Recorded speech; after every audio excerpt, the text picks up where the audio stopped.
வணக்கம்.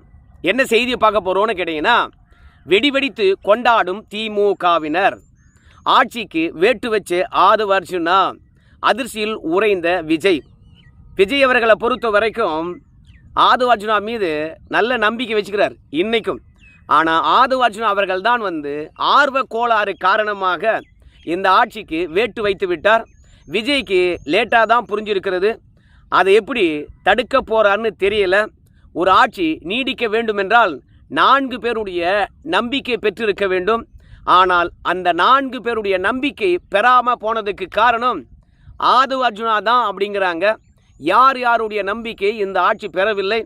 உண்மையாகவே இந்த ஆட்சி வீட்டுக்கு தான் போக போதா அப்படின்றதான் இந்த வீடியோ முழுவதும் பேச போகிறேங்க. ஏதோ ஒரு வரியில் சொல்லி முடிக்க முடியாதுங்க. அதனால் ஒரு நிகழ்ச்சி இன்னும் பல நிகழ்ச்சியுடன் தொடர்பில் இருப்பதனால ஸ்கிப் பண்ணாமல் நீங்கள் முழுமையாக பார்க்கணும். அதோடு போச்சுன்னா இது வரைக்கும் நம்ம சேனலை நீங்கள் சப்ஸ்கிரைப் பண்ணவே இல்லையா அப்படின்னா சப்ஸ்கிரைப் பண்ணிக்கோங்க, கொஞ்சம் சப்போர்ட் பண்ணுங்கள்.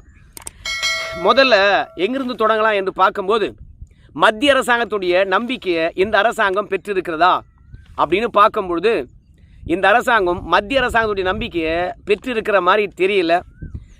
அந்த மத்திய அரசாங்கத்துடைய நம்பிக்கையை பெற வேண்டும் என்பதற்காகத்தான் ராஜ்மோகன் அவர்கள் டெல்லி சென்றிருக்கிறார் என்று சொல்கிறாங்க. இல்லை கல்விக்கான நிதியை வாங்கிட்டு வரதுக்காக தான் போயிருக்கிறாரு அப்படின்னு தவேகாவில் இருக்கக்கூடிய அரசியல் தலைகள் சொல்கிறாங்க. மத்திய அரசாங்கமானது எத்தனையோ மாநில அரசாங்கத்தை பார்த்துக்கிட்டு இருக்குது.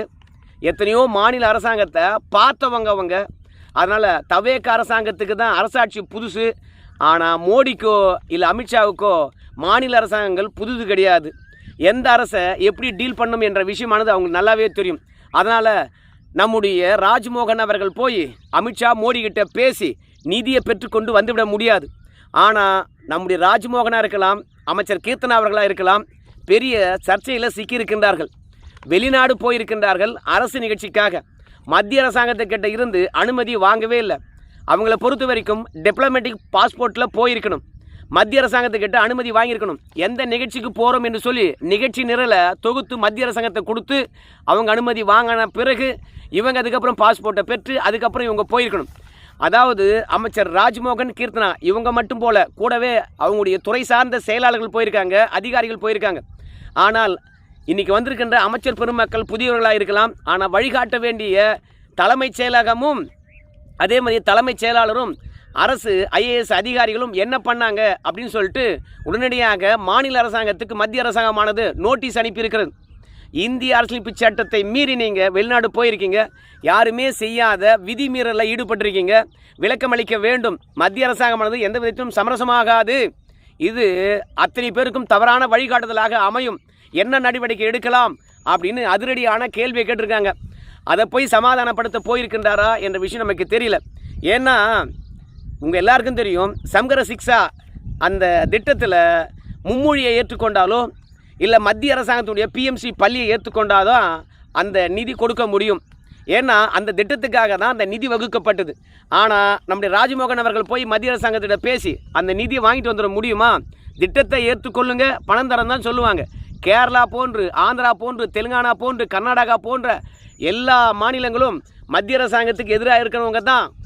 அங்கே மத்தியில் பாஜக, இங்கே காங்கிரஸ், அவங்களே அந்த பள்ளிகளை ஏற்றுக்கொண்டார்கள். ஆனால் நீங்கள் நவோதயா பள்ளியை கூட ஏற்றுக்கொள்ள மாட்டீங்க. நேற்று கூட உச்சநீதிமன்றமானது தமிழக அரசாங்கத்தை பார்த்து கல்வியில் கூட அரசியல் பண்ணுவீங்களா? நவோதயா பள்ளியை ஏன் ஏற்றுக்கொள்ள மாட்டீங்க? 3 வாரத்துக்குள்ளாக பதிலளிக்கணும் அப்படின்னு சொல்லியிருக்கிறாங்க. நவோதயா பள்ளி என்ன? உண்டு உறைவிட பள்ளி. அதுவும் சிபிஎஸ்சி கல்வி பாடத்திட்டம் ஃப்ரீயாக சொல்லிக் கொடுக்க போகிறாங்க நம்ம பிள்ளைகளுக்கு. அதனால் தமிழ்நாட்டு மாணவர்கள் தான் பார்த்திங்கன்னா பயனடைவாங்க. பாஜகவை சித்தாந்த அடிப்படையில் எதிர்க்கக்கூடிய, எதிரியாகவே இருக்கக்கூடிய காங்கிரஸ் ஆளும் மாநிலத்தில் எல்லாம் நவோதயா பள்ளி இருக்குது. தமிழ்நாட்டில் மட்டும் ஏன் நவோதயா பள்ளி இல்லை? அதனால் இந்த கல்வி விஷயத்தில் இந்த அரசாங்கம் பெருசாக ஒன்றும் சாதிச்சிடலை. ஆனால் அவங்க பெரிய சர்ச்சையில் சிக்கியிருக்கின்றார்கள். சமாதானப்படுத்த தான் போயிருக்காங்க. அப்படி பார்க்கும்போது மத்திய அரசாங்கத்தினுடைய நம்பிக்கையை பெறவில்லை என்றால் இந்த ஆட்சி நீடிப்பது ரொம்பவே சந்தேகம். அந்த நம்பிக்கையை பெறுவதுக்காக போயிருக்கின்றாரா என்று பார்க்கும்போது அதுக்கு தான் போயிருக்கணும் அப்படின்னு சொல்கிறாங்க. காரணம் என்னன்னு கேட்டிங்கன்னா, பாஜகவுடன் திமுக நெருக்கமாக இருக்குது.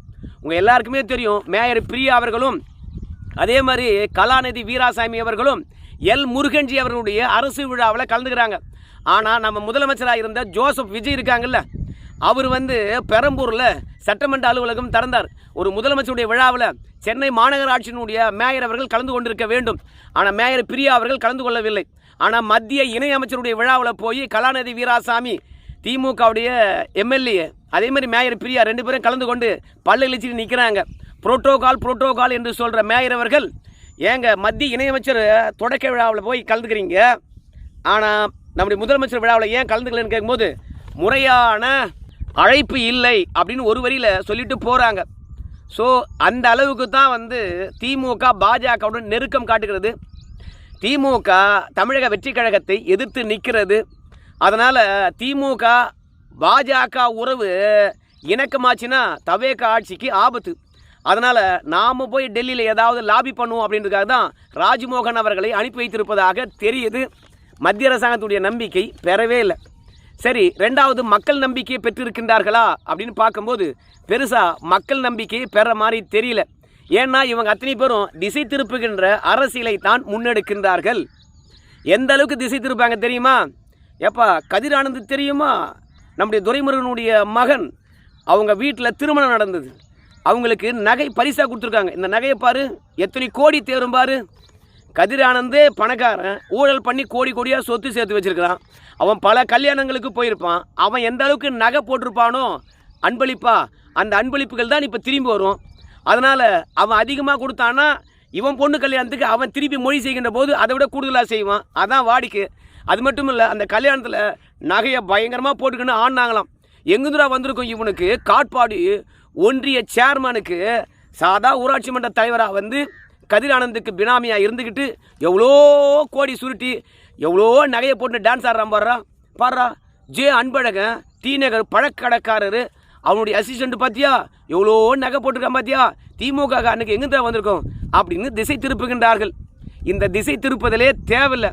உங்களை நம்பி ஓட்டு போட்டிருக்காங்க. அந்த மக்களுக்கு நீங்கள் என்ன பதில் சொல்ல போகிறீங்க? பெரிய எதிர்பார்ப்பு, மாற்றத்தை கொண்டு வந்து விட்டோம் அப்படின்னு நினைக்கிறாங்க. ஆனால் அந்த மாற்றம் உண்மையாக களத்தில் இருக்குதான்னு கேட்டால் இல்லவே இல்லை, எல்லாமே ஏமாற்றம். நம்முடைய முன்னாள் அமைச்சர் ரகுபதி அவர்கள் சொல்கிறாரு, இந்த ஆட்சி 6 மாத காலம் கூட நீடிக்காது, குறைந்தபட்சம் 2 ஆண்டு காலம்தான் அதிகபட்சம், அதுக்கு மேலே இந்த ஆட்சி நீடிக்க வாய்ப்பே இல்லை அப்படிங்கிற. ஏன்னா எதிர்பார்ப்புகள் பொய்யாச்சுன்னா மக்களே புரட்சியில் இறங்குவாங்க. திமுக அதிமுக என்றால் எப்படி ஆட்சி ஆளும் என்று கடந்த காலத்தில் அவங்களுக்கு தெரியும். அதனால் திமுக என்றால் இப்படி தான் இருக்குதா, அதிமுக என்றால் இப்படி தான் இருக்கும் அப்படின்னு அவங்களுடைய எண்ணம் மைண்ட் செட்டில் இருக்குது. அதனால் அதிமுக திமுகவுக்கு எதிராக புரட்சி பண்ண மாட்டாங்க. ஆனால் புரட்சியே ஒரு பெரிய மாற்றமாகி இருக்கிறது. இன்றைக்கே மக்கள் சமூக வலைதளத்தின் மூலமாக விஜய்க்கு ஓட்டு போட்டு தேர்ந்தெடுத்திருக்காங்க. அதனால் விஜய் மீது பெரிய எதிர்பார்ப்பு இருப்பதனால அந்த எதிர்பார்ப்பு போக போக பொய்யாயிடும். அதற்கு பிறகு ஓட்டு போட்ட மக்களே போராட்டம் நடத்துவாங்க, புரட்சி செய்வாங்க, இந்த ஆட்சி வீட்டுக்கு அனுப்புவாங்க அப்படின்னு சொல்கிறார். புரட்சி நடத்துகிற மாதிரி தான் இருக்குதா தமிழகத்தினுடைய அரசியல் களம் அப்படின்னு கேட்டிங்கன்னா என்னங்க, கஸ்டடி மரணங்கள் நடக்கலையா? ஒன்று புழலில் நடக்குது, இல்லைனா கன்னியாகுமரியில் கஸ்டடி மரணங்கள் நடக்குது. 2 இடத்தையும் உடலை வாங்க மாட்டோம் என்று சொல்லிட்டு போராட்டம் இன்னும் நடத்திட்டு இருக்காங்க. அமைச்சர் பெருமக்கள் மாறி மாறி பேச்சுவார்த்தை நடத்துகிறாங்க. ஆனால் உடலானது வாங்கப்படலை. விவசாயிகளை பொறுத்த வரைக்கும் தொடர்ச்சியாக போராடிக்கிட்டே இருக்காங்க. கடன் தள்ளுபடியாக இருக்கலாம், கடைமடை வரைக்கும் தண்ணி போகணும், காவிரியில் தண்ணி தரங்க என்ற விஷயமா இருக்கலாம். காவிரி நதியில் தண்ணி வேணும்னா கர்நாடகாக்காரங்கிட்ட தண்ணி கேட்கணும். அவங்ககிட்ட தண்ணி கேட்டிங்களா? நேற்று காவிரி ஒழுங்காற்று குழு நடந்திருக்குது டெல்லியில். காணொலி வாயிலாக கர்நாடகாக்காரன் ஆஜராகிருக்கான். நம்ம நேரடியாக போயிருக்கோம் எங்கள் டெல்லிக்கு. காவிரி ஒழுங்காற்று குழு ஆலோசனை கூட்டத்தில் கர்நாடகாக்காரன் காணொலி வாயிலாக சிம்பிளாக சொல்லிட்டான், எங்கள் அணைகளில் தண்ணி கிடையாதுப்பா, மழை எதிர்பார்த்த அளவுக்கு பெய்யலப்பா அப்படின்ட்டான். ஏண்டா ஜூன் மாதமே 9.9 TMC தரணும் தண்ணி தரணும், ஆனால் ஜூலை மாதம் 32.1 TMC தண்ணி தரணும். ஜூலை மாதமும் தர மாட்டேங்க, ஜூன் மாதமும் தர மாட்டேங்க, என்னடா உங்கள் கதை அப்படின்னு காவிரி ஒழுங்காற்று குழு கேள்வி கேட்கும்போது அணைகளில் தண்ணி இருந்தால் தானே தர முடியும், தண்ணி இல்லையா சாரி அப்படின்னு சொல்கிறான்.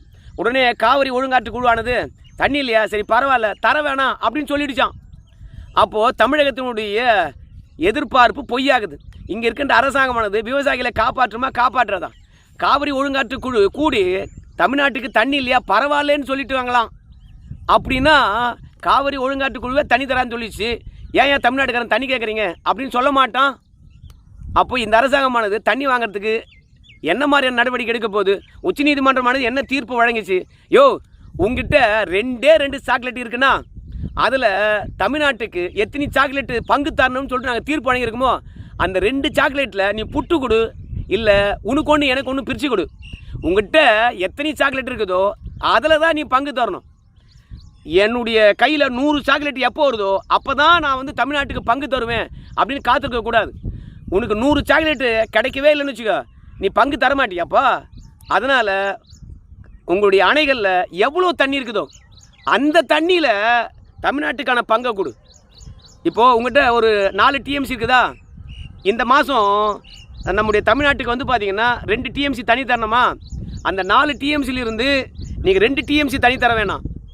10 டிஎம்சி இருந்தால் 2 டிஎம்சி தண்ணி தரணும். அப்போ 4 டிஎம்சி இருந்தால் எத்தனை அளவுக்கு தண்ணி தரணும்? அந்த அளவுக்கு கொடுத்தா போதும். நீ ஆக மொத்தத்தில் உங்கள்கிட்ட ஒரு சொம்பு தண்ணி இருந்தால் அதில் 1/4 சொம்பு அவங்களுக்கு தரணும். புரியுதா? தண்ணி இல்லைன்னு எந்த மாதமும் சொல்லக்கூடாதுன்னு சொல்லிட்டு உச்சநீதிமன்றம் தீர்ப்பு வழங்கியிருக்குது. ஆனால் எப்போதுமே அணையில் தண்ணி வச்சுக்கிட்டு தண்ணியில்ன்றான். உன் அணையில் எவ்வளோ தண்ணிக்குதோ அவ்வளோ பங்கிட்டு குறான்னு தமிழ்நாடு கேட்கணும். கேட்டிருக்காங்களா? கேட்கவே இல்லை. அப்புறம் விவசாயிகள் தொடர்ந்து போராட்டம் நடத்த மாட்டாங்க. இல்லை செயின் பறிப்பு இல்லையா? படுகொலைகள் இல்லையா? இல்லை குட்கா கடத்தலையா? இல்லை கஞ்சா கடத்தலையா? இந்த ஆட்சியில் இல்லை பாலியல் வன்புணர்வுகள் நிகழவில்லையா? பேருந்து ஓட்டுநர்கள் நடத்துனர்களும் பயணிகளை அடிக்கலையா? சமூக வலைத்தளத்தில் போய் பாருங்கள். இல்லை பேருந்து வசதி தான் சரியாக இருக்குதா? இல்லை சாலை வசதி தான் சரியாக இருக்குதா? இல்லை திமுக காரனுடைய ஊழலை தான் கண்டுபிடிச்சி உள்ளத்துக்கு போட்டாங்களா? அதனால் எப்போதும் சரி தவேகாரன் வழக்கம் போல் லஞ்சம் வாங்கிட்டு தான் இருக்கிறான். அவனை கட்சி விட்டு நீக்கிட்டு தான் இருக்கிறாங்க, கைது பண்ணிட்டு தான் இருக்கிறாங்க. அதே மாதிரி தவேகாரன் வந்து பார்த்தீங்கன்னா குட்காவை வந்து விற்றுக்கிட்டு தான் இருக்கிறான், அதை கடத்திக்கிட்டு தான் இருக்கிறான். அவங்க மீது வழக்குகள் பாயுதுன்னு கூட தெரியல. பாலியல் வன்புணர்வில் தவேகாரன் ஈடுபட்டுக்கிட்டு தான் இருக்கிறான். அதை திமுக காரங்க சுட்டி காட்டின்னு தான் இருக்கிறாங்க. அப்போ மக்கள் எந்த ஒரு மாற்றத்தையும் இந்த அரசாங்கத்தின் மூலமாக பெறவே இல்லை. கரண்ட்டு பில்லு 200 யூனிட்டு இலவசம் சொல்லிவிட்டு 300 ரூபா கட்டினவெல்லாம் இன்றைக்கி 1500 ரூபா. அதுலேயும் ஒரு பெரியவர் சொல்கிறாரு, எப்பா நான் வீடு கட்டினதுலேருந்து என்னுடைய கரண்ட்டு பில்லை பொறுத்த வரைக்கும் மொத்தமாக 1200 ரூபா கூட வந்தது கிடையாது. ஆனால் இன்றைக்கி 5000 6000 வருது. என்னையா அது அப்படிங்கிறாங்க. வீட்டுடைய வாடகையே 4400 ரூபாயாம். ஆனால் கரண்ட்டு பில்லு 3650 ரூபாயாம். நான் எங்கடா போவேன் பாவீங்களா அப்படின்னு வாடகை இருக்கிறவங்களும் கூட கதறாங்க. மொத்தத்தில் மின்சார கட்டணத்தை உயர்த்தலை அப்படின்னு சொன்னாலும் மின்சார கட்டணமானது தாறுமாறாக வருது. மின்சார கட்டணமானது தாறுமாறாக தான் வருது மக்களுக்கு. ரெண்டாவது, அரசு பேருந்துகளுடைய கட்டணத்தை நான் உயர்த்தலைன்னு சொன்னாலும் தனியார் பேருந்து கட்டணமானது உயர்ந்திருக்குது. இன்றைக்கி பால் மொத்தமாக ஆவின் பாலில் வந்து நாங்கள் விலை ஏற்றம் பண்ணலை, மக்களுக்கு அப்படியே தான் கொடுத்துருக்கோம் அப்படின்னு சொன்னாலும் தனியார் பால் நிறுவனங்கள் விலை உயர்த்தி இருக்குது. மொத்தத்தில் தமிழ்நாட்டு மக்களை பொறுத்த வரைக்கும் ஏதோ ஒரு விதத்தில் பாதிப்படைந்து கொண்டு தான் இருக்காங்க. ஏன் தனியார் பால் எவனும் வாங்கத்தே கிடையாதா? அரசு பள்ளிகளை மூடிக்கிட்டே வராங்க. 51 பள்ளி மூடி இருக்காங்க. ஆனால் தனியார் பள்ளி தொடர்ந்து திறந்துக்கிட்டே இருக்காங்க. அப்போது அரசு பள்ளியும் தரம் உயர்ந்துக்கிட்டே போகணும், அதில் மாணவர்கள் சேர்ந்துக்கிட்டே இருக்கணும், உயர்கல்வியிலும் மாணவர்கள் சேர்ந்துகிட்டே இருக்கணும். 51% இருந்த உயர்கல்வி சேர்ப்பு இன்றைக்கி 45% குறைஞ்சிருக்குது. மொத்தத்தில் இந்த ஆட்சி 2 மாதம் தானே ஆகுது. 2 மாதம் தானே ஆகுது. என்ன 2 மாதம் தான் ஆகுதுன்னா மக்கள்லாம் பட்டினியாக இருக்கணும்னு நினைக்கிறீங்களா? இல்லை தூக்குமாடி சாகணும்னு நினைக்கிறீங்களா? அதனால் மக்களுடைய நம்பிக்கையும் இந்த அரசாங்கம் பெறவே இல்லை, விவசாயிகளுடைய நம்பிக்கையும் பெறவே இல்லை. அதுக்கப்புறம் வந்து பார்த்திங்கன்னா எதிர்கட்சிகள் வந்து நம்பிக்கை வைக்கணும் இந்த ஆட்சி மீது. எந்த அளவுக்கு நம்பிக்கை வைக்கணும் தெரியுமா? இந்த ஆட்சியை தொட்டே பார்க்க முடியாதுடா, 5 ஆண்டு காலம் நிலையாக இருக்குண்டா அப்படின்னு எதிர்கட்சிகள் இந்த ஆட்சி மீது நம்பிக்கை வைக்கணும். அப்போ தான் 5 ஆண்டு காலம் ஆட்சி நீடிக்கும். ஆனால் எந்த ஒரு அரசியல் கட்சிக்கும் இந்த ஆட்சி 5 ஆண்டு காலம் நீடிக்கும் என்ற நம்பிக்கை இருக்குதுங்களா? நீங்கள் சொல்லுங்களா பார்க்கலாம். எல்லா அரசியல் கட்சிகளும் இந்த ஆட்சி கவிழும் என்று தான் சொல்கிறாங்க. அதுலேயும் இந்த ஆட்சி நடத்துகின்ற அரசியலை பார்க்கும்போது கேவலமாக இருக்குது. தமிழ்நாட்டு அரசியல் களத்தில் குதிரை பேரத்தை அறிமுகப்படுத்தினதே இந்த ஆட்சியாளர்கள் தான். அதில் வேற கைதுகளை தொடர்ந்து நிகழ்த்திக்கிட்டு வராங்களாம், ஊழலை வேற ஒழிக்கிறாங்களாம். ஊன்னா இந்த குதிரை பேர விஷயமானது விசுரூபம் எடுத்தால் வேற எதையாவது ஒன்றை காட்டி நம்மளை திசை திருப்பி விடுகின்றார்கள். கேட்டால் முதலமைச்சர் வந்து அமைச்சரவை கூட்டத்தில் தபார் எவனா ஒருத்தன் ஊழல் செஞ்சீங்க, லஞ்சம் வாங்கினீங்க, சிறப்பாக செயல்படலை, இல்லை முறைகேடில் ஈடுபட்டீங்க, இல்லை விமர்சனத்துக்கு உள்ளானீங்க, தூக்கிடுவேன், தூக்கி கருணையே காட்ட மாட்டேன், கைது பண்ணிவிடுவேன். யாரெல்லாம் சிறப்பாக செயல்படுறீங்களோ அவங்களுக்கு தான் பதவி உயர்வு, அமைச்சர்கள் நீங்கள் நீடிக்கவே மாட்டீங்க அப்படின்னு சொல்லிட்டு மிரட்டல். என்னத்தை மிரட்டி? சாதாரண சேலத்தில் 220 கிலோ குட்கா ஒருத்தன் கடத்திருக்கான், தவேகா நிர்வாகி. அவனையே பிடிச்சி உள்ளே போட முடியல. நீங்கள் சட்டமன்ற உறுப்பினர் மீது கை வைப்பீங்களா? நீங்கள் வெற்றி பெற்றிருப்பது 107 தான். அந்த 107ல் நீங்கள் மிரட்டுறீங்க, உருட்டுறீங்க, ஊழல் பண்ணிட்டான் அப்படின்னு கை வச்சு அவங்க அமைச்சர் பதவி பறிக்கிறேன்னு சொல்லிட்டு களத்தில் இறங்குனீங்கன்னு வச்சுங்க, அத்தனை பேரும் வந்து பிற கட்சிக்கு ஓடுறோம், ஆட்சி கவுந்துடும். அதனால் அமைச்சரவை கூட்டத்தில் மிரட்டலாம், ஊழல் செஞ்சிங்கன்னா அவ்வளோதான் அப்படின்னு மிரட்டலாம். ஆனால் உன்னை போலியே உன்னுடைய எம்எல்ஏவும் உன்னுடைய அமைச்சரும் அரசியல்வாதி, அதனால் அவனுக்கு தெரியும். ஆனால் இன்றைக்கி ஒவ்வொரு பத்திரிகையில் வருகின்ற போதும், வார இதழில் வருகின்ற போதும், ஒவ்வொரு அமைச்சருடைய குடும்பத்தினரும் அமைச்சரும் கை வைக்க ஆரம்பிச்சிட்டாங்கப்பா, கை நீட்ட ஆரம்பிச்சிட்டாங்கப்பான்னு சொல்கிறாங்க. அதெல்லாம் எப்படி இந்த அரசாங்கம் எதிர்கொள்ள போகுதுன்னு தெரியல. இன்றைக்கி மத்திய அரசாங்கத்துடைய நம்பிக்கையை பெறவே இல்லை, மக்களுடைய நம்பிக்கையை பெறவே இல்லை. 5 ஆண்டு காலம் இந்த ஆட்சி நீடிக்கும் என்ற எதிர்க்கட்சிகளுக்கு நம்பிக்கை வரல. முக்கியமாக 4வதாக நீதிமன்றத்தினுடைய நம்பிக்கையை பெற வேண்டும் இந்த அரசாங்கம். நீதிமன்றத்தினுடைய நம்பிக்கையை பெறவில்லை என்றால் நிச்சயமாக இந்த ஆட்சி நீடிக்க வாய்ப்பே கிடையாது. ஏன்னா மத்திய அரசாங்கம் கலைக்குதுன்னு வச்சுங்களேன், அதை காப்பாற்றுவது நீதிமன்றம் தான். ஆனால் எனக்கு தெரிஞ்சு நீதிமன்றத்துடைய நம்பிக்கையை பெற்ற மாதிரி தெரியல. நேற்று கூட பாருங்களேன், வினோத் சூர்யா இந்த பழனி கோயில் நிலத்தை ஆட்டையை போட்டாங்கல்ல 2 பேர், அவங்க மீது வழக்கு பதிந்தாங்களே என்னன்னு தெரியல. ஆனால் சர்பதிவாளர் இருந்தாங்களே, அவர் மட்டும் சஸ்பெண்ட் பண்ணியிருக்காங்க. அந்த சஸ்பெண்ட் பண்ணதுக்கு நீதிமன்றம் என்ன சொல்லியிருக்குன்னு கேட்டிங்கன்னா, ஏன்பா அவரை சஸ்பெண்ட் பண்ணால் மட்டும் போதுமா, அந்த நடவடிக்கை போதாது, மேற்கொண்டு நடவடிக்கை எடுக்கணும் அப்படின்னு சொல்லியிருக்காங்க. 2வது, இந்த பழனி கோயில் சொத்து தொடர்பாக வினோத் சூர்யா என்கின்றவர் அவதூறு பரப்பிட்டார்னு சொல்லிவிட்டு அவர் மீது அவதூறு வழக்கு போடாமல் கிரிமினல் வழக்கு போட்டு அவரை கைது பண்ணியிருக்காங்க. நீதிமன்றம் அவரை பார்த்து, என்னப்பா அந்த அளவுக்கு கொலை குற்றமாக பண்ணிட்ட, 2 சமூகத்துக்கு இடையில் பிரச்சனை வருகின்ற அளவுக்கு, கலவரம் வருகின்ற அளவுக்கு நீ வந்து கருத்தை பதிவிட்டு விட்டாய், பொது அமைதிக்கு குந்தகமாக விளைவித்து விட்டாய் அப்படின்னு வினோத் சூர்யா கிட்ட கேட்டிருக்குது. ஏங்க சமூக வலைதளத்தில் கேள்வி எழுப்பினுங்க, அது எப்படிங்க போய் சமூகங்களுக்கு இடையில் சண்டையை உருவாக்கும் அப்படின்னு சொல்லிட்டு கேட்க, நீதியரசர் பரத சக்கரவர்த்தி அவர்களை பொறுத்த வரைக்கும், ஏங்க வினோத் சூர்யா அவர்களை வந்து அவதூறு வழக்கில் போட்டிருக்கலாம், நீதிமன்றம் அவரை கேள்வி கேட்க போகுது. ஆனால் நீங்கள் கிரிமினல் மாதிரி கிரிமினல் வழக்கு போட்டு அவரை கைது பண்ணியிருக்கீங்களே, எதற்காக கிரிமினல் வழக்கு போட்டீங்க? 2 சமுதாயத்துக்கு எதிராகவோ இல்லை சமுதாயத்தை கலவரத்தை ஏற்படுத்துகின்ற அளவோ அவருடைய பேச்சு இருந்ததா? ஏன் இந்த மாதிரி வழக்கு போட்டீங்க, பதிலளிக்க வேண்டும்னு சொல்லிட்டு 5/8க்கு இந்த வழக்கை தள்ளி வச்சுருக்காங்க. அப்போது இந்த அரசாங்கத்துக்கு எதிராக யார் பேசினாலும் சரி கிரிமினல் வழக்கு தான், கைது தான், உடனே மிரட்டல் உருட்டல் தான். அதனால தான் பல வழக்கில் இந்த அரசாங்கமானது மண்ணை கவ்வி இருக்குது. மொத்தமாக ஜென்சி இளைஞர்கள் திமுக சார்பில் அங்கங்கே கூட்டம் நடத்துகின்றார்கள். அவங்கெல்லாம் வந்து தவேகாக்கு எதிராக பேசுகிறாங்க. அப்படி தான் சரண் ஜெயராமன் அவருக்கு ரிமாண்டு கொடுக்கணும்னு கொண்டு போனாங்க, நீதிமன்றமானது ஜாமீன் விட்டுடுச்சு. அப்புறம் அன்பானந்தன் அவருக்கும் ரிமாண்டு கிடையாது அப்படின்னு சொல்லிட்டு அனுப்பிட்டாங்க. அனிதா ராதாகிருஷ்ணன் முன்னாள் அமைச்சர், அவருக்கும் வந்து ரிமாண்டு கிடையாது, உள்ள தூக்கி வைக்க மாட்டேன்னு சொல்லிட்டு திருப்பி அனுப்பிட்டாங்க. அதுக்கப்புறம் செந்தில் பாலாஜி அவங்க தம்பிக்கு ஜாமீன் கொடுத்து நீ வெளியே இருப்பா அப்படின்னு சொல்லிட்டாங்க. இன்னும் ஒரு சலுகையை சொல்லியிருக்காங்க. ஏற்கனவே போக்குவரத்து துறையில் ஊழல், அது மட்டும் கிடையாது, வருமான வரித்துறையினரை தாக்கின வழக்கில் செந்தில் பாலாஜி தம்பி வந்து பார்த்தீங்கன்னா கரூரில் கையெழுத்து போடணும். இப்போ குதிரை பேர வழக்கில் வந்து திருவல்லிக்கேணியில் கையெழுத்து போடணும். இன்றைக்கி நீதிமன்றமானது கரூரில் கையெழுத்து போட வேணாம், நீங்கள் திருவல்லிக்கேணியில் மட்டும் கையெழுத்து போடுங்க, 2 இடத்துலையும் ஒரே நேரத்தில் எப்படி கையெழுத்து போட முடியும் அப்படின்னு செந்தில் பாலாஜி தம்பிக்கு சலுகையும் வழங்கியிருக்குது. அதனால் நீதிமன்றத்தில் செந்தில் பாலாஜிக்கு எதிராக இந்த தவேக அரசாங்கம் எடுத்த எந்த நடவடிக்கையும் செல்லவே இல்லை. அது மட்டும் கிடையாது, ஏவா வேலு லுக் அவுட் நோட்டீஸு, அதில் தான் செம்ம மரணடி. இங்கே இருக்கக்கூடிய உயர் நீதிமன்றத்திலும் மரணடி, உச்ச நீதிமன்றத்திலும் மரணடி. அந்த ஆளை பொறுத்த வரைக்கும் விசாரணைக்கு ஆஜராகிறோன்னு சொல்லியிருக்கான், அதுக்குள்ளே எதுக்காக லுக் அவுட் நோட்டீஸ் போட்டிங்க, அதனால் அதுக்கு தடை அப்படின்னு சொல்லிவிட்டு மொத்தமாக நீதிமன்றத்துடைய நம்பிக்கையை இந்த அரசாங்கம் இழந்திருக்கிறது.